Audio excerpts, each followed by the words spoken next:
E aí, pessoal, tudo bem? Eu sou o professor Thiago Lazzarin, dessa vez revigorado aqui para dar aula para vocês, junto com o meu amigo aqui, o Jerry, que está como intérprete de Libras, vai ajudar a traduzir as palavras complicadas que eu vou falar aqui. Eu sempre falo coisas muito complicadas, mas ao mesmo tempo também eu procuro facilitar, ou seja, tornar mais compreensível essas palavras todas que eu venho falando ao longo de todas essas aulas. Então, pessoal, não se assustem, a gente vai mais uma vez ter uma aula que vai falar bastante sobre filosofia, aliás, principalmente sobre filosofia.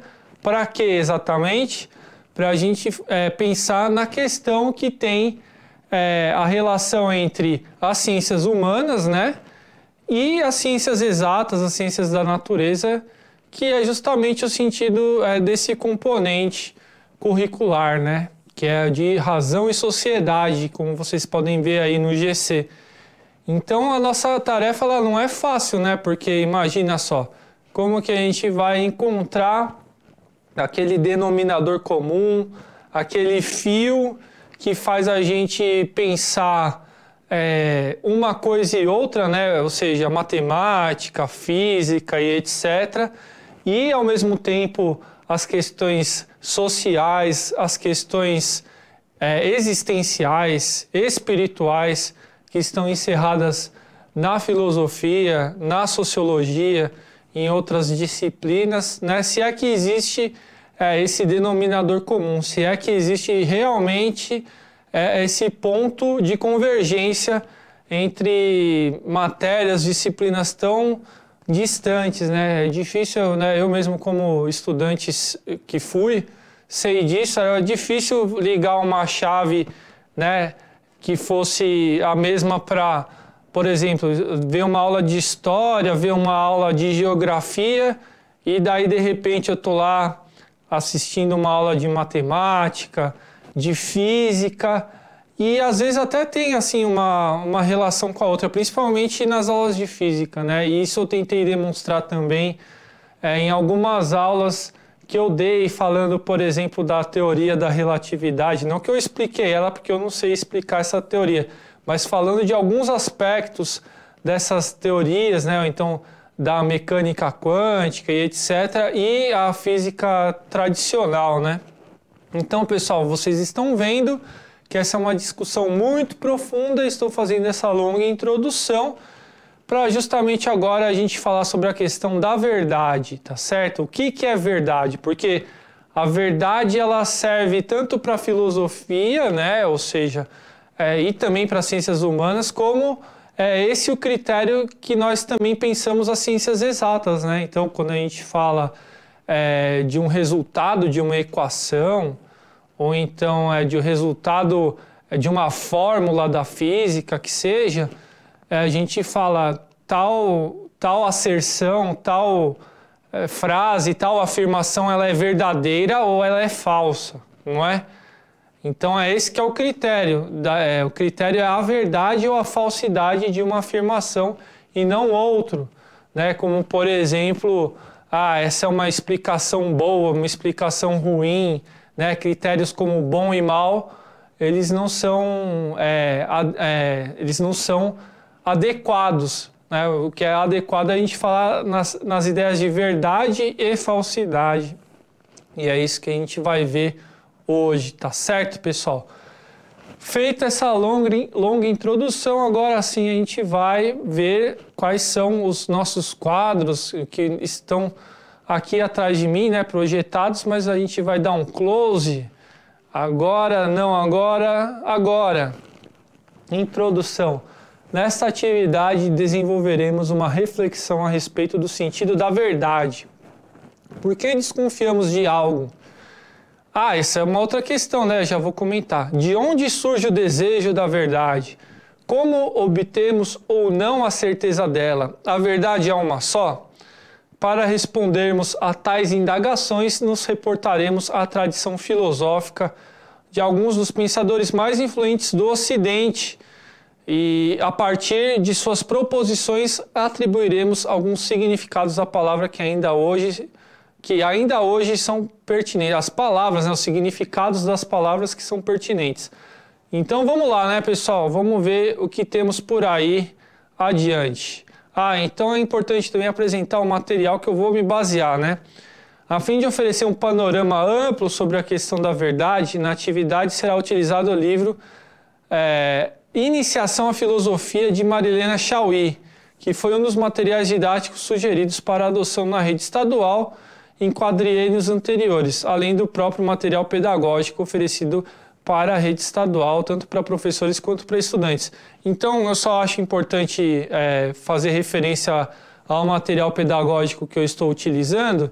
Por quê? Porque justamente é ele que vai nos orientar, né? Então, no caso, a gente está falando aqui sobre a Marilena Chauí, que é uma autora bastante importante da filosofia, e ela é uma professora da Universidade de São Paulo e também é uma professora reconhecida, né? Ela é famosa nacionalmente, enfim, mas também porque o livro dela era amplamente utilizado na rede, então é legal a gente disponibilizar, facilitar essa compreensão, né, num material que hoje não é mais utilizado, mas já foi durante muito tempo e nós nos baseamos nele também. Feita essa explicação, esse parênteses, agora sim eu vou mostrar mais um slide para a gente realmente entrar de cabeça nessa história aí, tá bom? Então, vamos lá, a busca da verdade. A busca da verdade possui fontes diversas. Ela pode advir de nossa insegurança em relação ao que somos e nos tornamos, da falibilidade de nossas ideias e certezas, de nosso desconforto conosco e com o estágio alcançado por nossa consciência.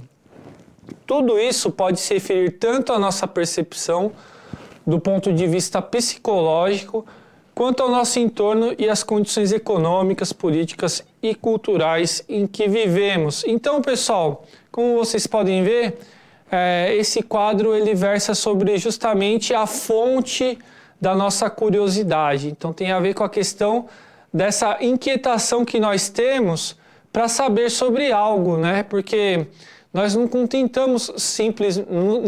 nos contentamos simplesmente com algumas respostas que são dadas porque elas não satisfazem totalmente a nossa curiosidade. Então, na medida em que essa curiosidade ela não é satisfeita, nós vamos além e colocamos à prova essas ideias. Então, é um método até, de certa forma, intuitivo esse de procurar a verdade. Porque a gente não aceita simplesmente qualquer resposta, né? Existe uma necessidade nossa de buscar por respostas que vão nos tranquilizar, né? Então tem a questão também que não é puramente racional, mas tem uma questão que é justamente a da nossa paz interna, talvez, ou então uma questão que se refere justamente a nossa conciliação, né, conosco, enfim. Nesse sentido tem até a ver com religião, né? Na religião também existe uma certa busca, né, uma busca por uma verdade, etc. Mas aí tem uma diferença fundamental entre a religião e a ciência, né? Porque as respostas que a religião ela oferece dependem de algo que se chama fé, ou seja, e essa fé tem a ver com os dogmas, tem a ver com a crença em dogmas, em verdades que são eternas e que não podem ser questionadas, né? Então, nós partimos do pressuposto que nós, seres humanos, não temos o direito, talvez, de questionar verdades que são tão grandiosas, que são impostas por Deus a nós, réis mortais, né? Mas a ciência ela trabalha com uma ideia completamente diferente dessa. E isso leva a outras consequências também, né? Então, por exemplo, a ciência ela jamais vai se conformar com uma resposta definitiva para um problema. Não existe nenhuma resposta definitiva. Existe uma resposta que para em pé até que uma outra resposta ela surja e derrube a resposta vigente. Ou seja, a gente está sempre à espera de que uma resposta surja que tenha mais, que seja mais ampla, que aborde mais aspectos da realidade, que consiga responder a uma e a mais perguntas, né? Então, ou seja, de fazer com que perguntas diferentes se interrelacionem. Então, a resposta científica, ela é sempre provisória e não eterna. Então, tá aí uma diferença fundamental.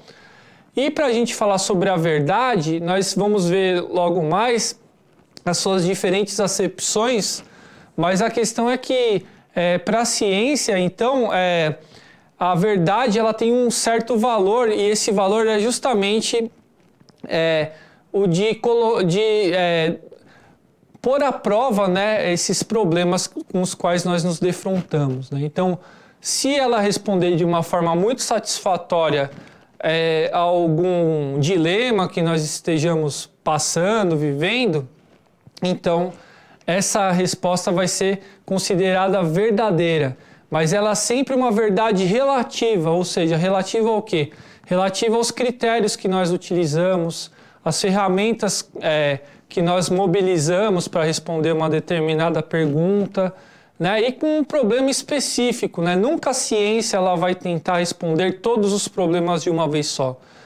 A ciência ela sempre vai selecionar um problema específico para dar uma solução, ainda que essa solução ela diga respeito, por exemplo, a uma lei universal, como por exemplo seria a lei da gravidade na física newtoniana, né, que explica muitos fenômenos diferentes.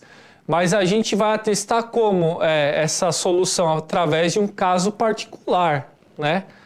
Então não existe uma preocupação da ciência no sentido de responder a tudo ao mesmo tempo, né? Ao contrário do que poderia ser, por exemplo, então, para a crença religiosa, tá certo, pessoal?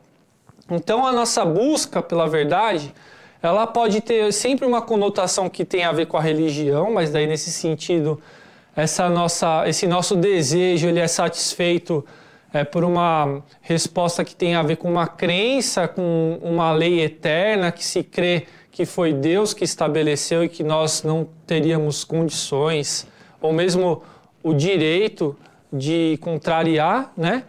E a física, por outro lado, né? As ciências em geral, por outro lado, elas vão partir de uma ideia oposta, que é justamente a de que todos os problemas que existem para os seres humanos, eles são passíveis de ser indagados, questionados, né? Não existiria, então, tabus para a ciência, tá certo, pessoal? Então, vamos lá. E também nesse slide, aliás, eu também só comentar, existe... tudo tem a ver, então, com um pressuposto sobre a nossa razão, ou seja, como que funciona o nosso cérebro, enfim, a nossa subjetividade também, que tem a ver com o nosso mundo interno, enfim, a nossa consciência também, né? A nossa racionalidade. Isso tudo teria a ver, de certa forma, com a nossa inteligência, né?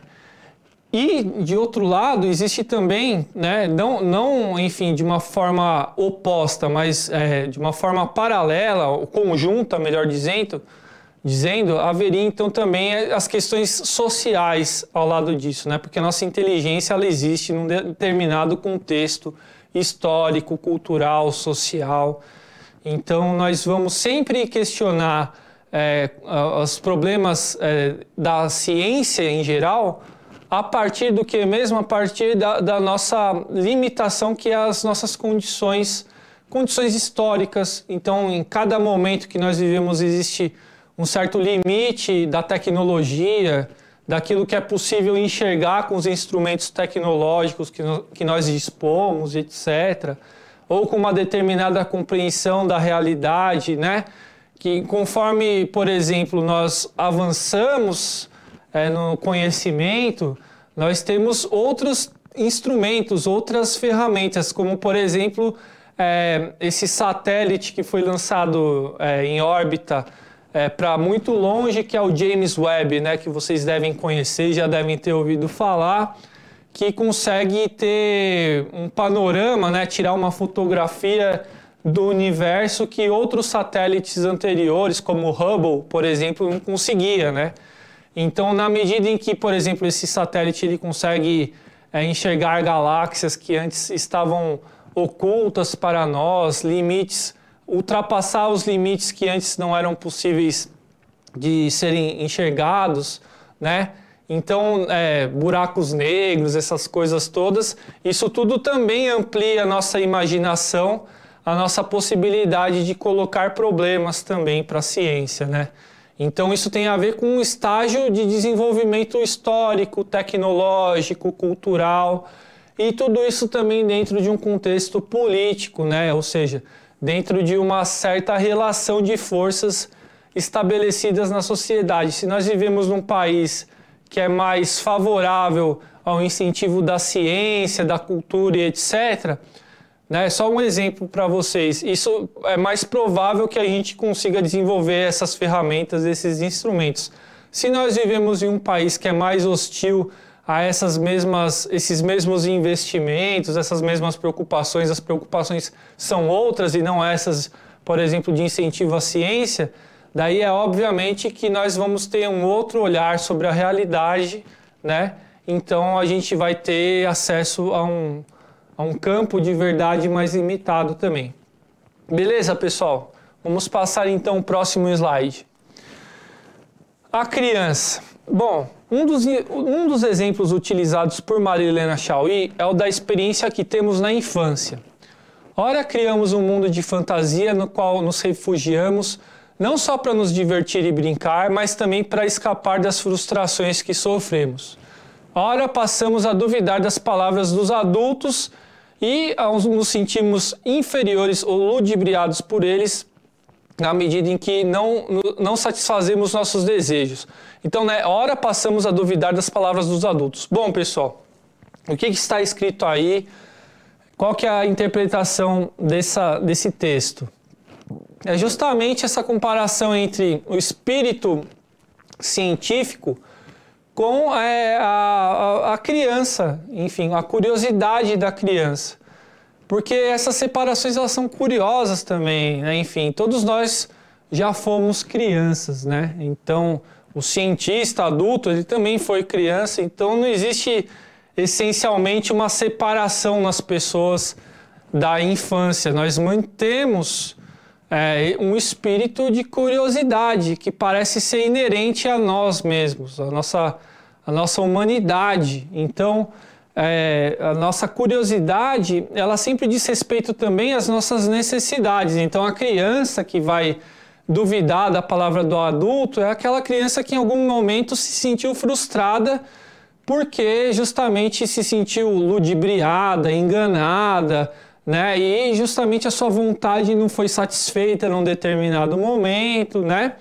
E ela vai querer então saber o porquê daquilo, senão ela vai continuar sofrendo. Então a criança, ela sofre, talvez um meio de diminuir esse sofrimento, essa dor, seja o de saber a verdade, né? Então a verdade ela pode ser pensada também como uma forma de diminuir a dor, de diminuir o sofrimento humano. Então é por isso que ela é tão importante, né? A busca pela verdade, ela é tão importante. E esse sofrimento, essa dor, a origem é justamente a do nosso desejo. Então essa palavra desejo ela é muito importante porque esse desejo, ele é irracional, né? A questão do desejo não cabe dentro da racionalidade.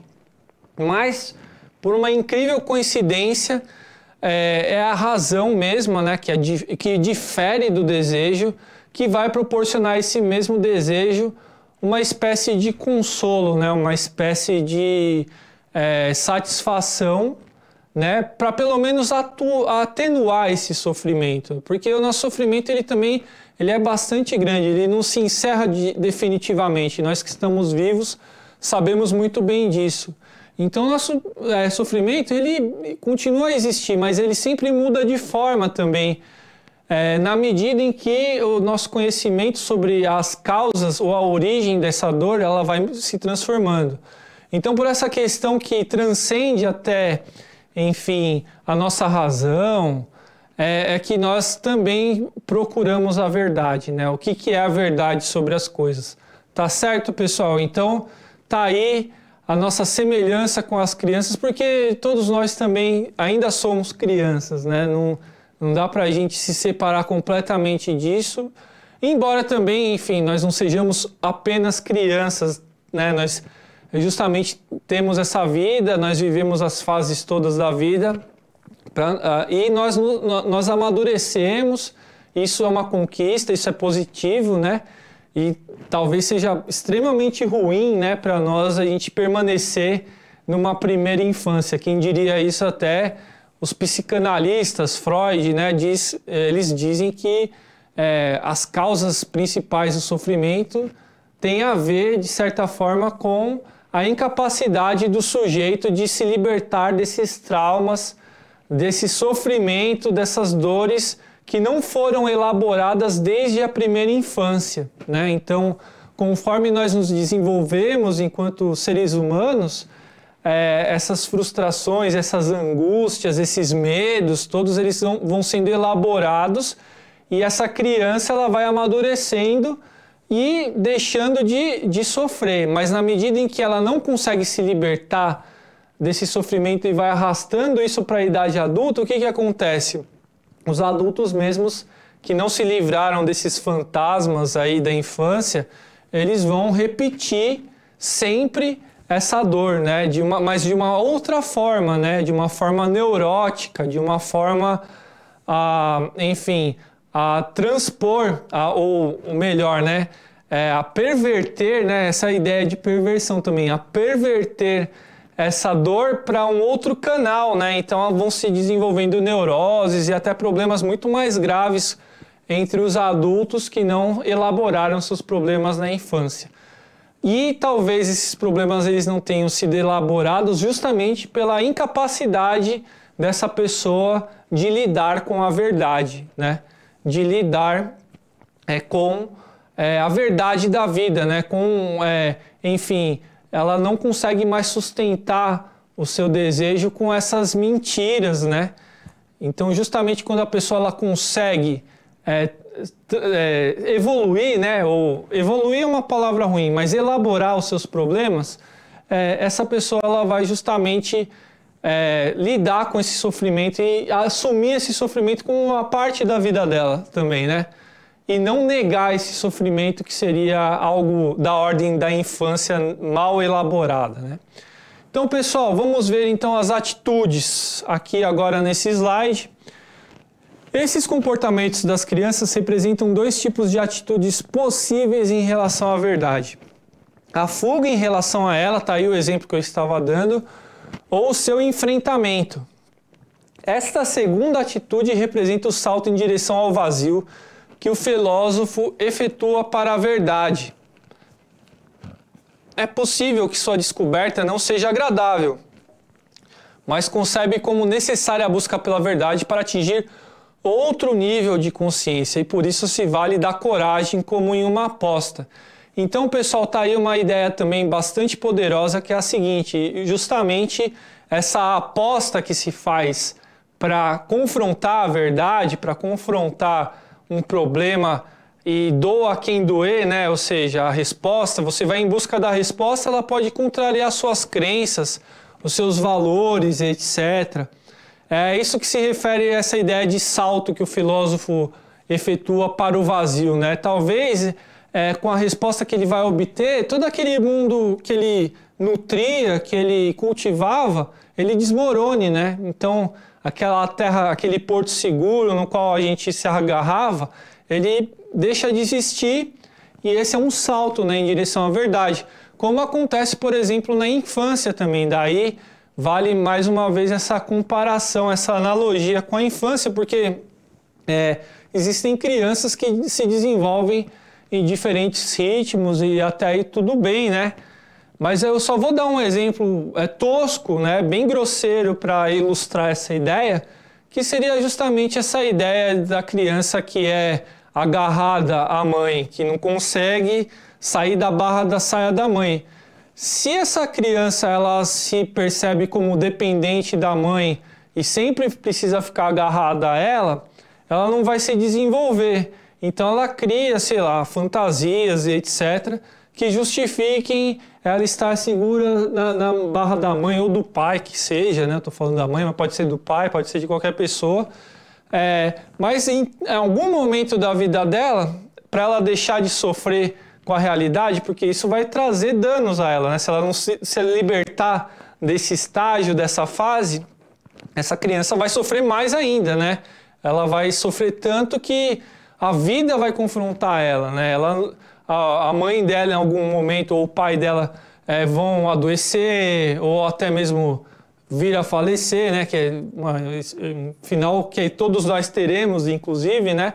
E daí como é que faz? Essa criança ela vai se amparar onde? Ela vai e essa criança pode ter seus 40, 50, 60 anos, né?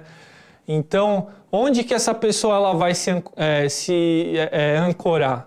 Ela precisa ter autonomia, ela precisa se libertar, agir até mesmo para que ela possa ajudar a sua mãe, o seu pai, né? E devolver todo o afeto, toda a contribuição que seus pais deram a ela durante toda a sua vida, né? Então, para que isso mesmo aconteça, para que essa criança ela cresça e possa recompensar seus pais, por assim dizer, ela precisa crescer. O pai precisa, ou a mãe precisa cortar esse cordão umbilical e essa criança ela precisa justamente andar com as suas próprias pernas, né? Então é mais ou menos essa ideia que eu estou falando para vocês, que é análoga à questão da verdade. Então, se isso pode ser verdade para o caso da família, isso também é verdade para inúmeros outros casos, como por exemplo, essa questão de negar a ciência, né? Então, as pessoas que negam e que fantasiam argumentos, fantasiam ideias muito doidas, né?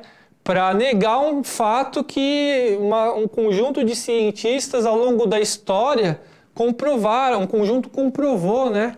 Então, quer dizer, seria muita pretensão uma pessoa sozinha negar exatamente fatos, né? Fatos que foram atestados por toda uma coletividade, por todo um conjunto de provas, todo um conjunto de métodos científicos, né? Muita pretensão dizer, por exemplo, que a Terra não é redonda, sendo que os aviões, todo o sistema de transporte, né, no mar também, se baseia nessa premissa. E é óbvio que nós temos satélites, né, exatamente que comprovam que nós vivemos num planeta redondo. Então, não seria, enfim, muito saudável a gente negar essa ideia, porque isso nos prejudicaria também. E daí tem essa analogia que eu fiz com as crianças, né? E isso é muito importante, porque realmente existe essa questão de negar a ciência, sendo que a ciência, por exemplo, que salva vidas, é a ciência, por exemplo, que garante a nossa vida saudável, né? Que nos protege de doenças ou que cura as nossas doenças, enfim. É mais ou menos essa ideia que eu quero passar para vocês, e quando isso acontece, a ciência ela encontrou uma verdade, no sentido de que essa verdade é uma verdade que é provisória, né? Então, talvez um tratamento para uma doença ele seja efetivo, mas o cientista, como ele é sempre inquieto, ele sempre tem esse espírito da criança que vai atrás de mais e mais informações, ele vai conseguir um tratamento mais completo, melhor, mais rápido para essa mesma doença. E é por isso que a ciência ela não pode se contentar com a verdade absoluta. Tá certo, pessoal? Hoje eu vou ficando por aqui, já deu nosso tempo. Agradeço aí a atenção de vocês e a gente se vê na próxima. Um abração e valeu!